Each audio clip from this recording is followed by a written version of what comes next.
अक्सर ये प्रश्न उठता है कि जब अपराध हो रहा होता है तो ईश्वर कहाँ होते हैं। वो सर्वशक्तिशाली और सर्वव्यापी है तो फिर पाप क्यों होने देते हैं। भगवान बुराई रूपी राक्षस को पनपने ही क्यों देते हैं। भगवान बुराई का अंत क्यों नहीं कर पाते। इस वीडियो के माध्यम से आज हम इन्हीं सारे सवालों का जवाब बताने की कोशिश करेंगे। ये हम सभी जानते हैं कि इस दुनिया को कोई अदृश्य शक्ति ही चलाती है। उस शक्ति की मर्जी के बिना कोई भी काम असंभव है। इसी शक्ति को हम भगवान कहते हैं। वही सबसे ज़्यादा शक्तिशाली है, सर्वव्यापी है और सब कुछ देख सकते हैं। अब सवाल खड़ा होता है कि अगर वह इतना शक्तिशाली है तो वह पूरी दुनिया से बुराई खत्म क्यों नहीं कर देते। आखिर क्यों समय समय पर बुराई पूरी दुनिया में हावी होने देते हैं। आज भी अगर कहीं दुष्कर्म जैसा पाप होता है तो भगवान उसे होने ही क्यों देते हैं। ये वह सवाल है जो भगवान के अस्तित्व पर सवाल खड़ा करता है। हर धर्म के ग्रंथ में भगवान को सर्वशक्तिशाली बताया गया है, लेकिन उसके साथ ही उसमें शैतान का अस्तित्व भी बताया गया है। उसे अलग अलग नाम भी दिए गए हैं। पौराणिक काल से ही शैतान हमेशा भगवान पर हावी होने की कोशिश करता है। बुराई हमेशा ही अच्छाई को हराना चाहती है, पर वह जीत नहीं पाती। पर यह भी सच है कि भगवान भी कभी बुराई रूपी शैतान का पूरा अंत नहीं कर पाते।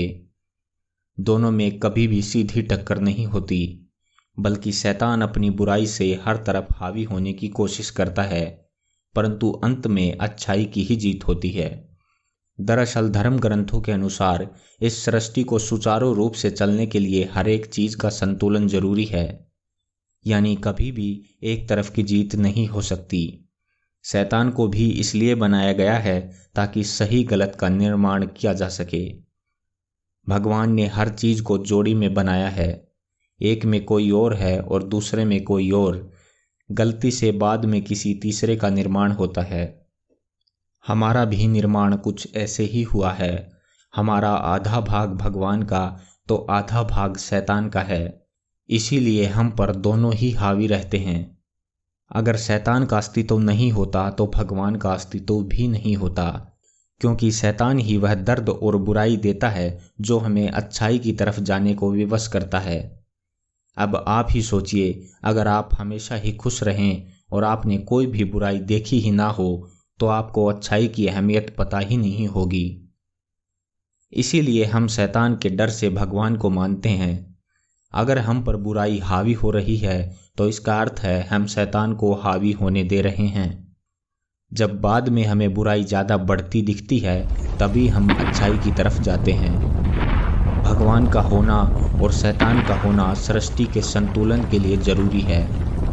लेकिन अंत में यह सवाल कि भगवान शैतान को ख़त्म क्यों नहीं कर सकता, तो शायद इसका जवाब यही हो सकता है कि शैतान को भगवान ने बनाया ही नहीं हो, या फिर हो सकता है कि भगवान और शैतान को उससे भी बड़ी किसी महाशक्ति ने बनाया हो। एक ऐसी महाशक्ति जो भगवान और शैतान दोनों से अपना काम करवाती हो, उसे दोनों की ही ज़रूरत हो। वो महाशक्ति दोनों में से किसी एक को भी नष्ट नहीं करना चाहती हो, और हो सकता है कि उस महाशक्ति की योजना हमारी सोच से भी परे हो। दोस्तों, इसी तरह की रोचक जानकारी के लिए आप हमारे चैनल खोजबीन को सब्सक्राइब कर लें ताकि आगे आने वाली वीडियोज़ की जानकारी आप तक लगातार पहुंचती रहे। देखते रहें खोजबीन।